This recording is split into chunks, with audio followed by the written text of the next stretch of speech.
Drama की शुरुआत में हम सन्मी को देखते हैं। सन्मी का जन्म ऐसी शक्ति के साथ हुआ था कि वह भूत प्रेत देख सकती थी। जब भी वह डर जाती तो अपना जादुई छाता खोलकर उन्हें भगा देती थी। इसी वजह से उसके सहपाठी उसे पसंद नहीं करते थे और अक्सर उसकी मेज पर उल्टी सीधी बातें लिख देते थे।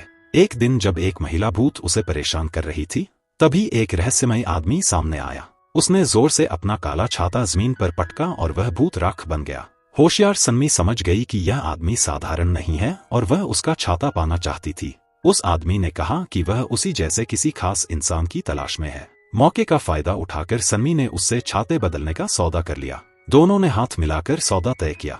वह आदमी उसे एक छुपी हुई गुफा में ले गया और उससे अंदर रखे केले के पत्ते के पंखे को निकाल लाने को कहा। उसे पूर्वी पहाड़ पर लगी आग बुझाने के लिए उस पंखे की जरूरत थी। असल में वह आदमी बुल डेमन किंग था। उसने सन्मी को चेतावनी दी कि जैसे ही पंखा मिले तुरंत बाहर निकल जाना। रास्ते में चाहे जो दिखे या सुनाई दे उसे नजरअंदाज करना होगा। भोली सन्मी मान गई। जंगल के अंत में एक अजीब सा घर था जो चट्टान पर टिका हुआ था। उसने दरवाजा खोला और अंदर एक सुनहरे महल जैसा दृश्य देखा। उसने सुंदर पंखा उठाया और बाहर जाने ही वाली थी कि अचानक पीछे एक साया गुजरा। पल भर में एक खूबसूरत युवक सामने आ गया। बुल डेमन किंग की चेतावनी याद करके सन्मी ने उसे अनदेखा किया और आगे बढ़ गई। तभी उस युवक ने चाल चली और कहा कि उसका छाता गिर गया है। सन्मी धोखा खा गई और उसे उठाने लगी। समझकर कि वह पकड़ी गई है, उसने बुल डेमन किंग से किया हुआ सौदा बता दिया। उस युवक ने चेतावनी दी कि अगर वह बाहर गई तो डरावने भूत उसका पीछा करेंगे। उसने कहा कि वह उसकी रक्षा कर सकता है, लेकिन पहले घर की सारी मोमबत्तियां बुझानी होंगी। असल में वह युवक वुकोंग था। घर की 5 मोमबत्तियां दरअसल वही 5 उंगलियों का पहाड़ थीं जिनमें वह कैद था। उसने अपनी सारी ताकत और आजादी खो दी थी। सिर्फ कोई साधारण इंसान ही मोमबत्तियां बुझाकर उसे आजाद कर सकता था। उसने वादा किया कि जब भी सन्मी उसे पुकारेगी वह उसकी मदद के लिए आएगा। सन्मी ने उस पर भरोसा किया और 5 मोमबत्तियां बुझा दी। उसी पल मुहर टूट गई और घर गायब हो गया। खुशी से झूमता हुआ वुकोंग आसमान की ओर देखकर सन्मी को धन्यवाद देने लगा। जाने से पहले सन्मी ने उससे रुककर उसकी रक्षा करने को कहा, लेकिन वुकोंग ने अपना वादा तोड़ दिया। उसने जानबूझकर सन्मी से अपना नाम भुलवा दिया, पंखा लिया और हवा के झोंके की तरह गायब हो गया। बेचारी सन्मी को नहीं पता था कि एक बुरे इंसान को आजाद करने की उसे सजा मिलने वाली है। 25 साल बाद सन्मी एक रियल एस्टेट कंपनी चलाने लगी। एक दिन एक दंपति जल्दी में अपना घर बेचना चाहते थे। अपनी शक्ति से सन्मी ने महसूस किया कि वह घर भूतिया है। सच में एक महिला भूत अलमारी से निकल आई। सन्मी ने बहादुरी से उसे काबू में किया और फिर शांति से अपने उलझे बाल बांध लिए। बात करने पर पता चला कि वह भूत ऑडिशन के लिए ज्यादा खा लेने से मर गई थी। मरने के बाद उसने एक प्रतियोगी पर कब्जा करके गाने का सपना पूरा किया। इत्तेफाक से उस शो में बुल डेमन किंग जज था। इंसानी दुनिया में वह वू वेई नाम का एंटरटेनमेंट कंपनी का सीईओ बन चुका था और देवता बनने के लिए 1000 साल से अच्छे काम कर रहा था। ऑडिशन में सबके विरोध के बावजूद उसने पास का बटन दबाया। इससे भूत की अधूरी इच्छा भी पूरी हो गई और एक इंसान का सपना भी। एक दिन सेक्रेटरी माँ ने उसे स्पीडिंग का चालान दिया। नंबर प्लेट देखकर उसे समझ आ गया कि यह वुकोंग की शरारत है। आजाद होने के बाद वुकोंग उसी के घर में रहने लगा था और समय काटने के लिए पुजारी बनकर भूत भगाने का काम करता था। एक और केस में एक औरत ने बताया कि उसका बेटा अजीब हरकतें कर रहा है और नींद में हवा में उठ जाता है। जांच करने पर वुकोंग ने पक्का कर लिया कि उसमें बुरी आत्मा है। कमरे में जाकर उसने देखा कि लड़का बिस्तर से बंधा हुआ है, चेहरा डरावना बना हुआ है। वुकोंग ने उसे अनदेखा किया और आत्मा के बदले के पात्र को ढूंढने लगा। उसे तोड़ते ही भूत हमेशा के लिए मिट जाता। ध्यान भटकाने के लिए आत्मा ने बताया कि संजांग का जन्म हो चुका है और उसका खून मांस खाने से राक्षस बेहद ताकतवर बन सकते हैं। वुकोंग की दिलचस्पी बढ़ गई, लेकिन तभी कठपुतली दूल्हा पीछे से हमला करने आया और वुकोंग ने पल भर में उस आत्मा को खत्म कर दिया। बाद में वुकोंग ने अपने पुराने दोस्त जनरल डोंग से संजांग के बारे में पूछा। उसने बताया कि संजांग का खून कमल की खुशबू जैसा होता है और उसे पीने से अपार शक्ति मिलती है, मगर किसी ने उसे कभी देखा नहीं। उसी रात एक लड़की अपने बॉयफ्रेंड से छोड़े जाने पर रो रही थी।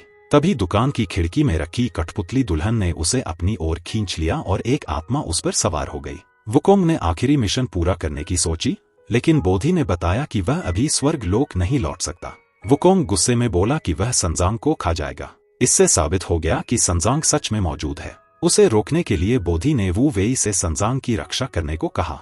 तब पता चला कि वही सन्मी संजांग है। सालों पहले वुकोंग को आजाद करने की सजा में उसे यह किस्मत मिली थी और अब उसे तरह तरह की बुरी आत्माओं का सामना करना था। बाद में वू वेई उसे देखने गया। सन्मी अब अमीर सीईओ बन चुकी थी। गलती से वू वेई को उसकी चप्पल मिल गई और वह उसकी खुशबू सूंघ बैठा, लेकिन फिर पता चला कि वह चप्पल उसकी नहीं थी और माहौल अजीब हो गया। इसी बीच सन्मी और वुकोंग अचानक मिले और दोनों ने एक दूसरे को पहचान लिया। सन्मी गुस्से में थी कि उसने वादा तोड़ा।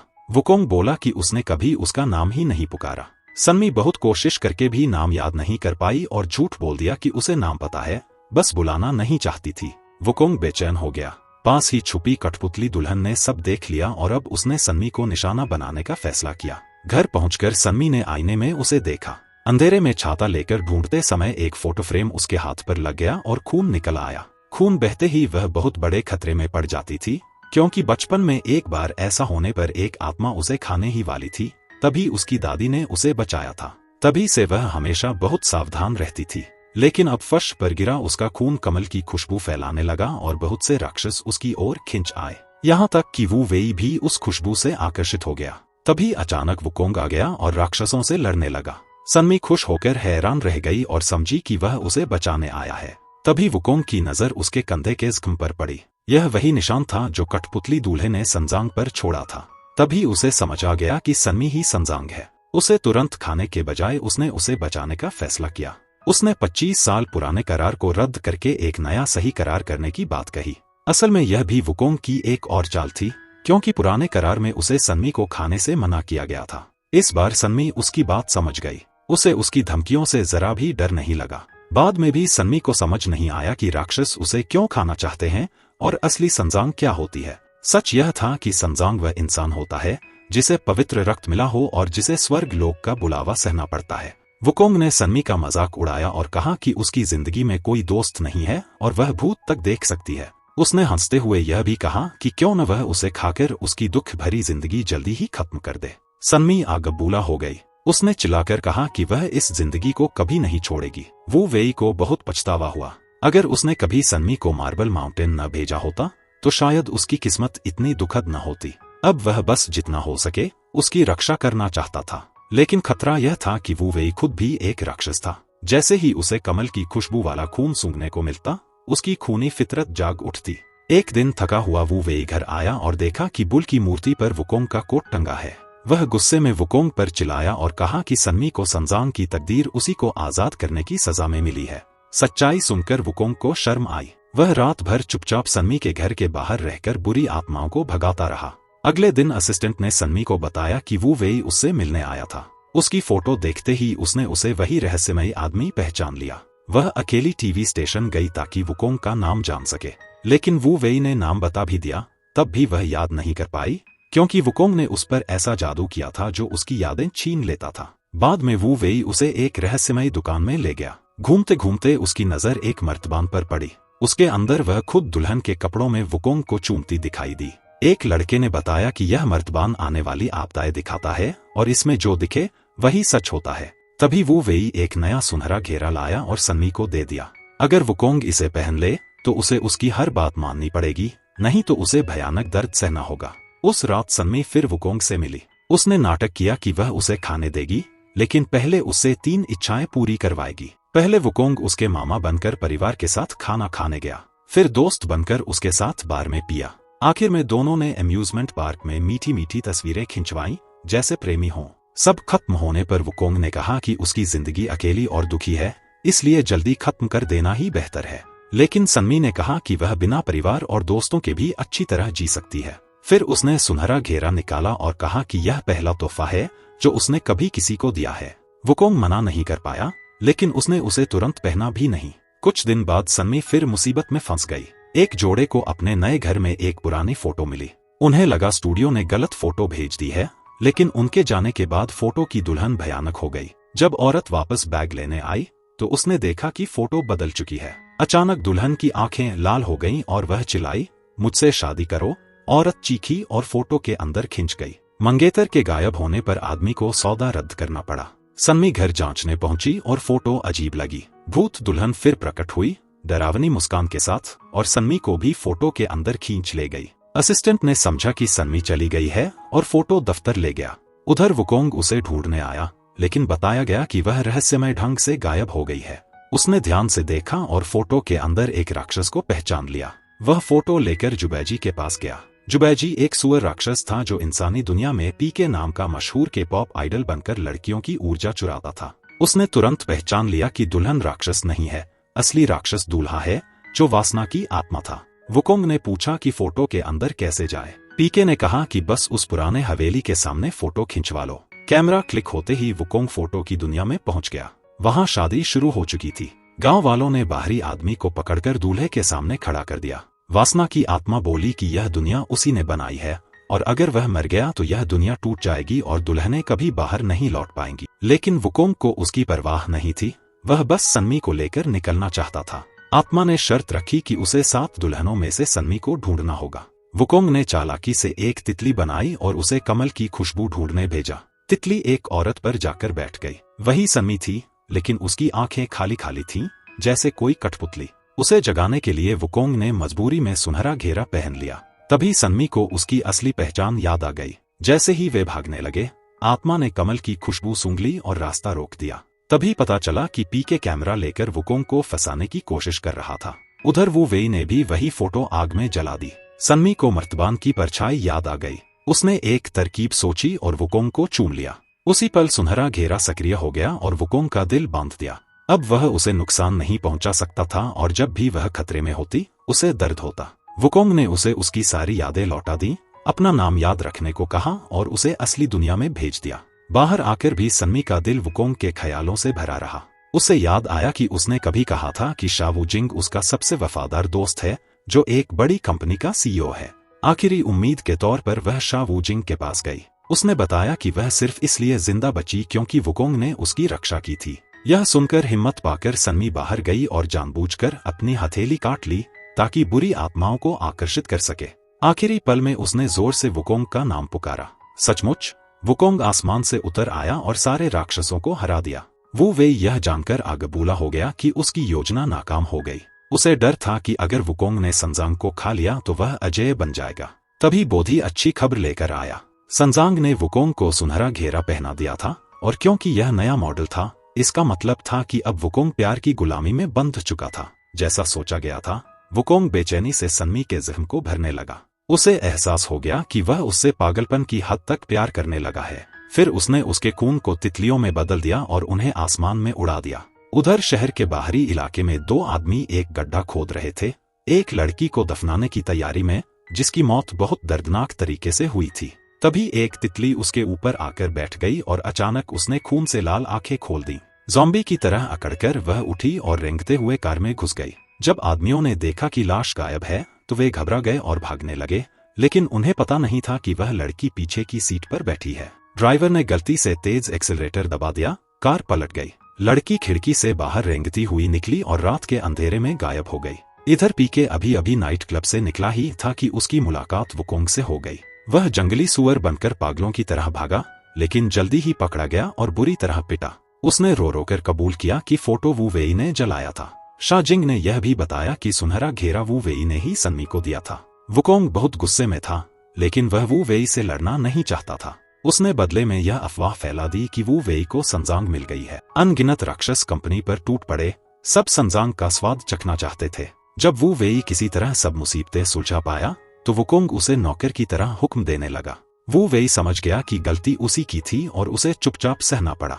रात को सन्मी को नींद नहीं आई। वह सब कुछ सोचते सोचते वुकोंग का नाम बुदबुदाने लगी और वह सच में प्रकट हो गया। सुनहरे घेरे के असर से वुकोंग बेकाबू होकर प्यार जताने लगा। वह आसमान की ओर देखकर गुस्से से दहाड़ा, लेकिन जंगली फूल देखते ही उसे फिर सन्मी की याद आ गई। एक दिन एक औरत अपने फ्लैट को बेचने आई, क्योंकि ऊपर से लगातार आवाजें आती थी। असल में दिक्कत ऊपर नहीं थी, बल्कि एक महिला भूत घर में भटक रही थी। वह सिर छत से मारती रहती थी और डरावनी आवाजें करती थी। जब उसने सन्मी पर हमला किया तो वुकोंग समय पर आकर उसे बचा लिया, लेकिन सन्मी ने उसे बीच में दखल देने के लिए डांट दिया। वुकोंग गुस्से में चला गया, लेकिन जब उसने उसे अकेले खाना खाते देखा तो बिना बुलाए लौट आया। उसने उसे एक बंदर की गुड़िया भी दी ताकि उसे साथ मिले।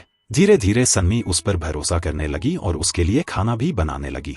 उसी रात सन्मी के चाचा का संदेश आया, 5 मिलियन वॉन मांगते हुए दादी के स्मृति समारोह के लिए। जाते हुए सन्मी ने दादी की पसंद का पॉपकॉर्न खरीदा। उसी समय ट्रक में छुपी ज़ॉम्बी लड़की जाग गई। उसे महसूस हुआ कि संजांग पास ही है। सन्मी को भी उसकी मौजूदगी का एहसास हुआ, लेकिन उसने अनदेखा कर दिया।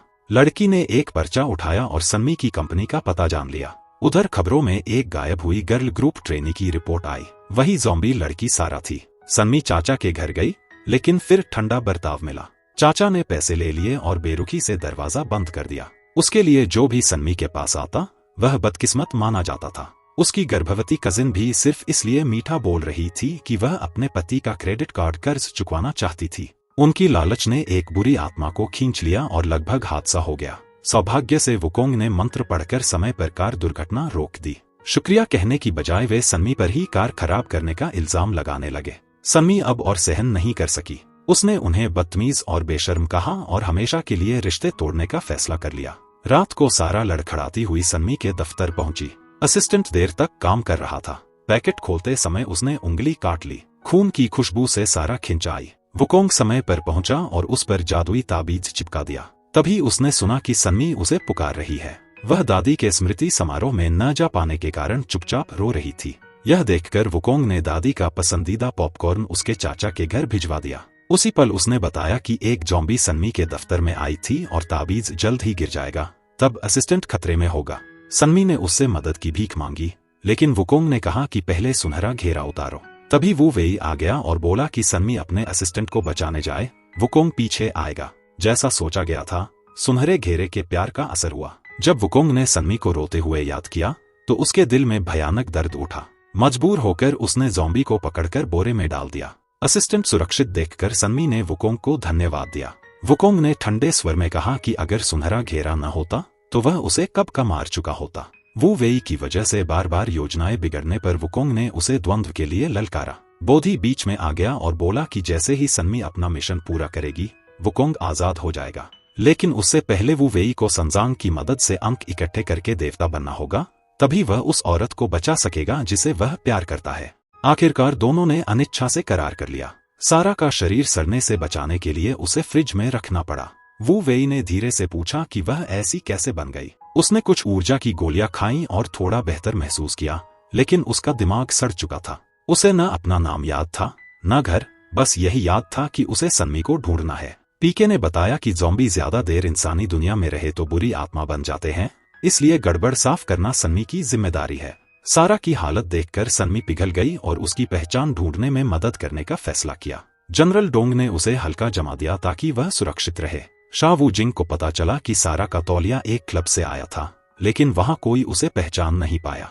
तभी सन्मी ने देखा कि एक विशाल राक्षस एक जवान लड़की से चिपका हुआ है और उसकी ऊर्जा चूस रहा है। लड़की चाहे जितना खाए, उसका वजन घटता ही जा रहा था। जांच में पता चला कि वह लालची आत्मा टैटू के जरिए इंसानी ऊर्जा खाती थी और जिम के तराजू से पैदा हुई थी, उन लोगों की कड़वाहट से जो वजन कम नहीं कर पाते थे। उसे पकड़ने के लिए सन्मी ने खुद को चारा बनाया। उसने उंगली काटी और आत्मा को बाहर खींच लिया। वुकोंग ने तुरंत तराजू तोड़ दिया और हमेशा के लिए उसकी ताकत का स्रोत खत्म कर दिया। नए साल का जश्न मनाने के लिए सन्मी ने अपने दोस्तों के साथ एक पार्टी की योजना बनाई। रास्ते में उसकी मुलाकात उस रहस्यमयी दुकान के लड़के से हो गई। सन्मी ने फिर से उस मर्तबान को गौर से देखा और पाया कि उसमें से कुछ रिस रहा है। अचानक एक झटके में वह शहर के ऊपर बहुत ऊंचाई पर खड़ी थी और नीचे पूरी दुनिया को अराजकता में डूबते देख रही थी, जैसे क्यामत आ गई हो। डर के मारे सन्मी जमीन पर गिर पड़ी। तब उसे पता चला कि यह संजांग का फर्ज है कि वह ऐसी आपदाओं को होने से रोके। उधर अंक जुटाने के लिए वू वेई ने दुर्लभ फिल्म रील संग्रहालय को दान की और बदले में उसे एक पदक मिला। वह ऊपर से बेपरवाह बना रहा, लेकिन अंदर ही अंदर बेहद खुश था। उसी रात एक कर्मचारी चोरी छिपे संग्रहालय में घुसा। वह शीशे के सामने खड़ा होकर अपने निशाने की पुष्टि कर ही रहा था कि पीछे से आवाज आई। कोने में लाल कपड़ों में एक छोटी लड़की खड़ी थी और धारा प्रवाह जापानी बोल रही थी। पल भर में वह गायब हो गई। साफ था कि वह एक भूत थी। आदमी डर के मारे भागा, सीढ़ियों से गिर पड़ा और बेहोश हो गया। हाल के दिनों में पास के एक होटल में अजीब घटनाएं होने लगी थीं। जब भी कोई जोड़ा बहुत प्यार जताता, कमरे में कोई गड़बड़ नजर नहीं आती थी। एक बार फिर वुकोंग बिना बुलाए आ पहुंचा। बुरी आत्मा को फंसाने के लिए सन्मी ने वुकोंग के साथ प्रेमी प्रेमिका बनने का नाटक किया। सच में एक बिना मुंह वाला भूत प्रकट हो गया। वुकोंग बाथरूम में घुसा और उसे पीट दिया। बाद में उसे टिश्यू बॉक्स में छुपा हुआ कैमरा मिला। मालिक मेहमानों के निजी पल चोरी से रिकॉर्ड करता था। ऐसे घिनौने आदमी को सजा मिलनी ही चाहिए थी। इसके बाद के दिनों में वुकोंग हर वक्त सन्मी के आसपास रहने लगा और उसे रिझाने की हर कोशिश करने लगा। एक दिन ऑडिशन शो देखते समय सारा को कुछ याद आता हुआ लगा और वह अचानक नाचने लगी। उसकी कला देखकर वू वेई ने अंदाजा लगाया कि वह मरने से पहले ट्रेनी रही होगी, लेकिन ज्यादा नाचने से उसका कूल्हा उतर गया। वू वेई को एक कीमती ऊर्जा मोती से उसे ठीक करना पड़ा। बाद में सारा ने लाल कपड़ों वाली औरत की एक पेंटिंग देखी। वू वेई ने बताया कि वह प्रिंसेस आयरन फैन है, जिसने बड़ा पाप किया था और इंसानी दुनिया में सजा भुगत रही है। हर जन्म में उसकी मौत दुखद होती है। इस जन्म में वह कहा है, वू वेई नहीं जानता था। पीके सारा को डांस स्टूडियो ले गया। वहां का माहौल देखकर उसे कुछ यादें लौट आईं। घर लौटते समय उसने उस आदमी को देखा जिसने कभी उसे जिंदा दफनाने की कोशिश की थी, लेकिन वह गाड़ी लेकर भाग चुका था। अपनी पहचान सोचते सोचते उसकी मुलाकात एलिस नाम की लड़की से हुई। एलिस ने कार पर खरोंच देखकर उसे धक्का दे दिया। सारा से गलती से एक आंख गिर पड़ी। उसने शांति से वापस लगा ली। यह देखकर एलिस वहीं बेहोश हो गई। इधर वू वेई की दान की हुई 1930 के दशक की फिल्म रील दिखाने की तैयारी थी। निरीक्षण के दौरान लाल कपड़ों वाली छोटी लड़की फिर आ गई। सही वक्त पर सेक्रेटरी माँ ने उसे रोक लिया। डर के मारे वह फिल्म रील के अंदर भाग गई। वू वेई ने घबराकर सन्मी से मदद मांगी और जिद की कि इस बार वह भी साथ चले, ताकि वह फिर वुकोंग को नुकसान न पहुंचा सके। उनके पास सिर्फ 1 घंटा था। रास्ते में वू वेई की मुलाकात इसी दुनिया की प्रिंसेस आयरन फैन से हो गई। उसने सन्मी से अलग होकर उसे कहा कि खतरे में पड़े तो वुकोंग को बुला लेना। तभी प्रिंसेस आयरन फैन एक आदमी को मारने लगी, लेकिन खुद नीचे गिर पड़ी। वू वेई ने आगे बढ़कर उस आदमी और उसके बॉडीगार्ड्स को आसानी से हरा दिया और रोते हुए उसका हाथ पकड़ लिया। उधर वुकोंग छोटी लड़की की जांच कर रहा था। उसे पता चला कि शीशा एक बूढ़ी औरत ने दान किया था, और अजीब बात यह थी कि वही औरत उस लड़की जैसी दिखती थी। इसी बीच सन्मी को वही शीशा मिला और उसकी मुलाकात लड़की से हुई। तभी सेक्रेटरी माँ का फोन आया। उसने बताया कि लड़की भूत नहीं, बल्कि कोमा में पड़ी उस बूढ़ी औरत की आत्मा है। सन्मी वू वेई को ढूंढने चली, लेकिन लड़की ने अपने आदमियों से उस पर गोलियां चलवा दी। सन्मी जमीन पर बेबस पड़ी थी कि तभी वुकोंग चलता हुआ आया। उसने उसे उठाया और उस दुनिया को जलाकर राख कर दिया, ताकि वह सुरक्षित लौट सके। सुनहरे घेरे की वजह से सन्मी की हालत देखकर वुकोंग ने बदला लेने का फैसला किया। उसने सन्मी का खून लाल शराब में मिलाया और कमल की मोमबत्तियां जलाईं ताकि वू वेई को शक न हो। जाल में फंसते ही सन्मी अचानक उसके सामने आ गई और उसे भयानक दर्द हुआ। संतुष्ट होकर वुकोंग उसे वाटर कर्टन गुफा ले गया।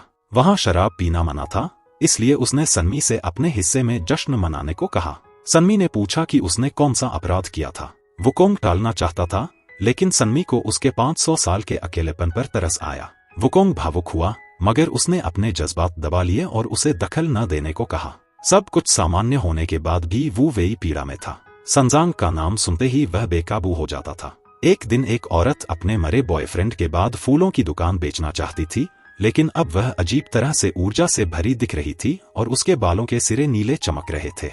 पता चला कि एक बुरी आत्मा ने पार्क में उसके बाल काट दिए थे और उसकी दुखभरी यादें मिटा दी थी।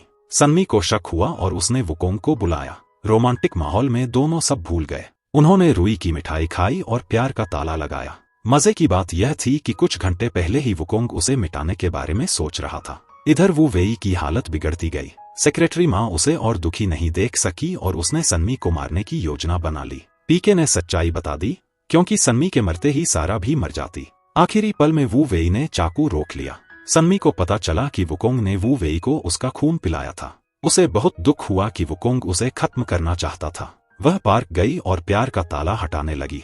तभी बाल इकट्ठा करने वाली आत्मा आ गई। वह दिल टूटे लोगों के बाल जमा करता था। सन्मी पल भर को सब भूलना चाहती थी, मगर दिल नहीं मान पाया। उसने वुकोंग को बुलाया और आत्मा पकड़ ली। उसे खुश करने के लिए असिस्टेंट ने उसका पसंदीदा मिठाई खरीदी। वह समझी कि वुकोंग ने भेजी है और आइसक्रीम की दुकान दौड़ी। संयोग से वुकोंग कुछ देर पहले वहीं आया था। समस्या सुलझाने के लिए जनरल डोंग ने कहा कि वह कुछ समय के लिए सुनहरे घेरे की ताकत जमा सकता है, ताकि सन्मी देख सके कि वुकोंग के दिल में सच में क्या है। जैसे ही बर्फ गिरने लगी, गोल्डन हूप जम गया। सन्मी दौड़कर वुकोंग के पास गई और घबराते हुए उससे पूछा कि क्या वह सुंदर लग रही है। वुकोंग ने अपने दिल की सुनी और कहा कि वह बहुत सुंदर है। उसे एहसास ही नहीं हुआ कि वह पहले ही उससे प्यार करने लगा है। लाइब्रेरी में एक आदमी पढ़ाई में पूरी तरह डूबा हुआ था। अचानक उसने ऊपर देखा और सामने बैठी एक बेहद खूबसूरत औरत को देखा। तभी उसके दोस्त का मैसेज आया कि लाइब्रेरी में अक्सर बिना पैरों वाला भूत दिखाई देता है। आदमी घबराकर नीचे झुका और देखा कि सच में उस औरत के पैर नहीं थे। अगले दिन शावुजिंग ने बाजार में एक ऑक्टोपस देखा। वह जेड ड्रैगन था, ड्रैगन किंग का दूसरा बेटा।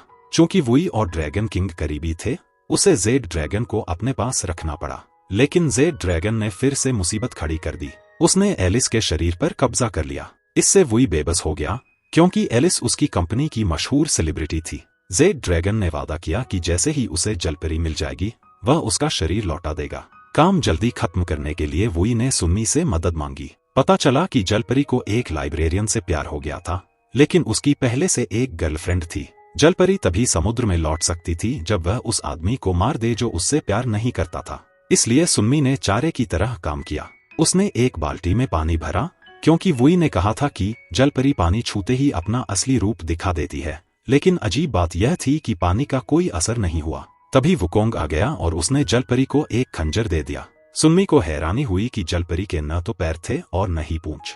वुकोंग ने कुछ नहीं बताया, बस इतना कहा कि उनका काम पूरा हो गया है। लिफ्ट का इंतजार करते हुए सुन्नी की अचानक उसी लाइब्रेरियन से मुलाकात हो गई। उसे कुछ गड़बड़ लगी और वह उसके पीछे दौड़ी। उधर जलपरी खंजर पकड़े हुए एक स्टोर रूम में चली गई। तभी सुन्नी को भयानक सच्चाई पता चली। उस लाइब्रेरियन ने जलपरी से झूठ बोला था और बेरहमी से उसे मार दिया था। इससे भी बुरा यह कि उसे जरा भी पछतावा नहीं था। जलपरी ने बिना हिचक उसके दिल में खंजर घोंप दिया। उस दिन के बाद से वह आदमी हमेशा दर्द में जिएगा। देर रात एक आदमी इंस्टाग्राम स्क्रॉल कर रहा था। दूसरों की अच्छी जिंदगी देखकर उसे जलन होने लगी। उसकी नफरत से खिंचा एक दुष्ट आत्मा उसे लोगों पर ऑनलाइन हमला करने के लिए उकसाने लगा। जांच के बाद सुन्नी को पता चला कि वह गंदी जुबान वाला एक दुष्ट आत्मा है। जिसे वह निशाना बनाता, वह या तो दिवालिया हो जाता या मर जाता। उसे बाहर निकालने के लिए वुई ने सुझाव दिया कि सुन्नी एक इंस्टाग्राम अकाउंट बनाए। सेक्रेटरी माँ ने लिमिटेड एडिशन कपड़े, घड़ियां और बैग लाकर सुन्नी को एक अमीर और घमंडी सोशलाइट की तरह तैयार कर दिया। तस्वीरें जल्दी ही वायरल हो गईं, लेकिन वह दुष्ट आत्मा फिर भी नहीं दिखा।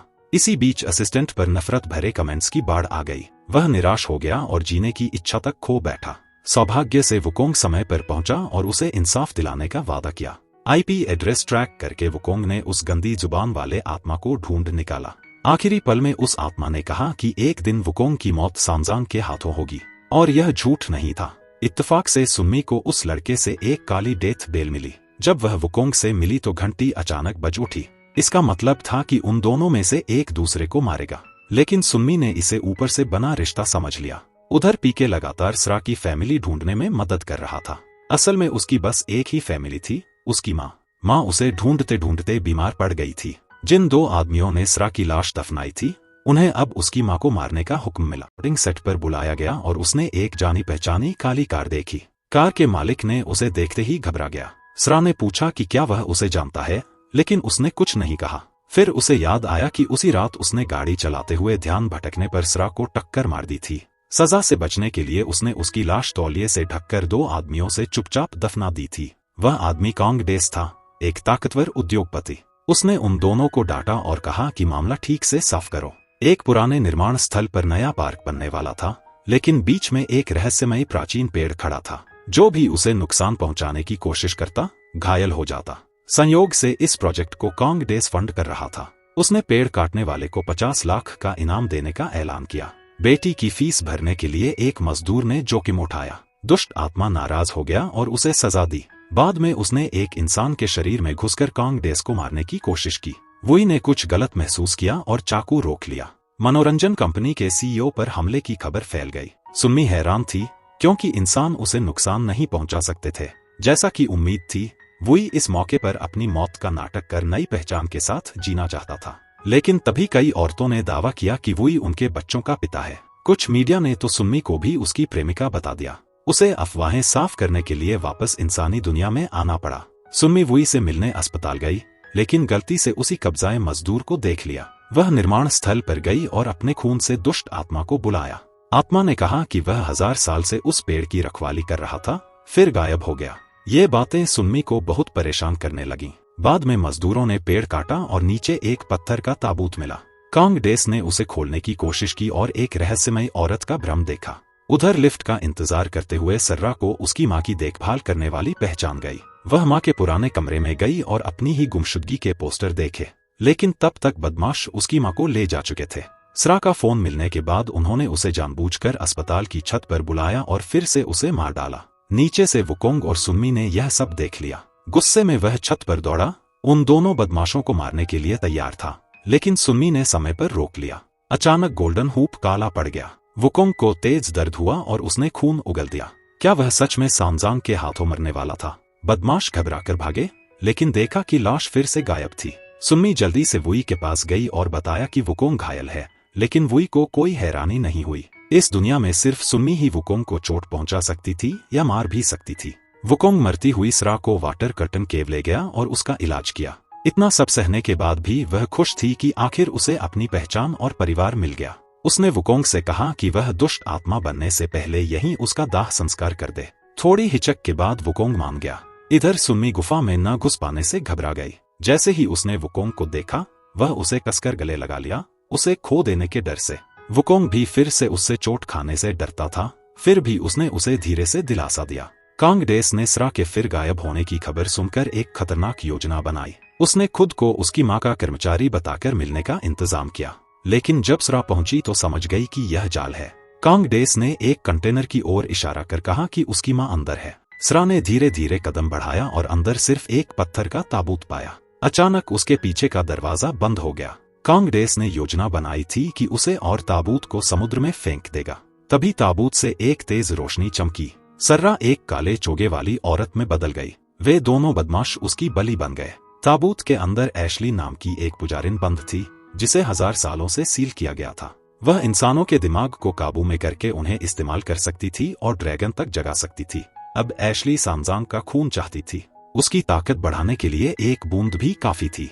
उसने गुमनाम तरीके से सुन्मी को गुलाबों का गुलदस्ता भेजा। पंखुड़ियां ब्लेड बन गईं और उसकी त्वचा काटकर खून चुरा लिया। सौभाग्य से वुकोंग समय पर आ गया और चाल समझ गया, लेकिन एशली ने हार नहीं मानी। वह लगातार सुन्मी के पास आने लगी। वुकोंग फिर आया और उसका बुरा इरादा रोक दिया। फिर वह उसे वाटर कर्टन केव ले गया। एशली ने अब अपनी मंशा नहीं छुपाई। उसने कबूल किया कि वह सांजांग के शरीर पर कब्जा करना चाहती है और वुकोंग को अपना बनाना चाहती है। यह कहते ही उसने गुलाब की पंखुड़ियां उड़ा दी। वुकोंग उनसे टकराया और तुरंत होश खो बैठा। एशली ने बताया कि कैसे उसने कभी ड्रैगन बुलाकर राजा को गद्दी दिलाई थी, लेकिन वादा निभाने के बजाय राजा ने उसे कैद कर दिया। अब वह बस एक वफादार साथी चाहती थी, मगर जिस वुकोंग को उसने काबू किया था, वह तो बस एक बंदर की कठपुतली था। एशली ने तुरंत कमजोर बनने का नाटक किया और वुकोंग से शादी करने की भीख मांगी, ताकि उसकी आखिरी इच्छा पूरी हो जाए। वुकोंग ने बिना सोचे मना कर दिया। जब सुन्मी को पता चला कि कोई और औरत भी उसके पीछे है, तो वह गुस्से और जलन से भर गई। लेकिन जल्दी ही शांत होकर उसने सारा को बचाने के लिए वुकोंग को एशली से शादी करने की इजाजत दे दी। मगर वुकोंग ने उल्टा सुन्मी को ही प्रपोज कर दिया और वादा किया कि वह कभी अपना प्रण नहीं तोड़ेगा। सुन्मी बहुत भावुक हो गई। उधर एशली बुरे इरादों से वुई के पास गई। उसने कहा कि वह प्रिंसेस आयरन फैन के दुख भरे पुनर्जन्म के चक्र को खत्म कर सकती है। फिर उसने वुई को एक खंजर दिया और कहा कि यह उसे प्रिंसेस आयरन फैन के बैग में मिला। इस जन्म में प्रिंसेस आयरन फैन ने अपनी 8 साल की बेटी खो दी थी और कातिल को सिर्फ 3 साल की सजा मिली थी। यह सुनकर वुई टूट गया, लेकिन सच्चाई यह थी कि सालों पहले अपनी बच्ची को बचाने के लिए प्रिंसेस आयरन फैन ने एक इंसानी बच्चे की आत्मा चुरा ली थी। इसी पाप के लिए दिव्यलोक ने उसे 108 दर्दनाक जन्मों की सजा दी थी। वो वेई उसे बचाना चाहता था, लेकिन दखल देने से उसका दुख और बढ़ जाता। एशली ने इसी मौके पर उससे सौदा किया। फिर वह जनरल डोंग के पास गई। वे बरसों से एक दूसरे को जानते थे। उसकी बहन लेडी समर एक हादसे में मरी थी। एशली ने उसकी आखिरी आत्मा का टुकड़ा जनरल डोंग के अंदर रख दिया। तब से लेडी समर को अपने भाई के शरीर में रहना पड़ा। इसी एहसान के बदले जनरल डोंग ने उसे म्यूजियम से धूपदान चुराने में मदद की, लेकिन उसे नहीं पता था कि एशली सांजांग से आत्मा बदलना चाहती है। शावू जिंग को पता चला कि एशली सितारों को नियंत्रित कर सकती है और प्रिंसेस आयरन फैन की सजा वुई पर डालना चाहती है। वह खून मिलाकर आत्माएं भी बदल सकती थी। यह सुनकर वुकोंग को खतरे का एहसास हुआ। उसी वक्त वुई ने एशली का सौदा मान लिया और सुन्मी को धूपदान में अपना खून टपकाने के लिए मना लिया। जैसे ही एशली को लगा कि योजना सफल हो गई है, वुकोंग आ गया और उसे भगा दिया। वुई गुस्से में था और वुकोंग को दोष देने लगा। वुकोंग ने बताया कि सांजांग की ताकत एशली से ज्यादा है और वही अनुष्ठान पूरा कर सकती है। सितारे तीरों की तरह वुई पर बरस पड़े, लेकिन जहरीली ठंड से उसकी आंखें चली गईं। उसे सिर्फ लेडी समर ही ठीक कर सकती थी। एशली ने यह सुन लिया और नई चाल चली। लेडी समर वुई को ठीक करने आई, लेकिन अचानक थककर सो गई। तभी जनरल डोंग आया और धूपदान चुरा लिया। एशली ने उसमें अपना खून डाल दिया। अब उसकी आत्मा धीरे धीरे सुन्मी से बदलने लगी। सुन्मी कमजोर होकर गिर पड़ी। होश आया तो वह दुल्हन के कपड़ों में थी और अगले ही पल खुद को पत्थर के ताबूत में पाया। एशली ने बताया कि उनकी आत्माएं बदल चुकी हैं और सुन्मी हमेशा के लिए ताबूत में सोएगी। उसने यह भी कहा कि जो काली घंटी सुन्मी ने बजाई थी वह मौत की घंटी थी, या तो वह मरेगी या वुकोंग। सेक्रेटरी माँ को धूपदान के गायब होने का पता चला। वुकोंग दौड़कर सुन्मी को ढूंढने गया, लेकिन उसकी आत्मा जा चुकी थी। वह समझ गया कि यह एशली की चाल है। सुन्मी वुकोंग की रक्षा के लिए ताबूत में ही सोती रहने का फैसला कर चुकी थी। उधर एशली सुन्मी के शरीर में जाग गई। वुकोंग जानता था कि वह असली सुन्मी नहीं है, मगर उसकी सुरक्षा के लिए चुप रहा। उसने जनरल डोंग को पकड़ने के लिए बार में बुलाया।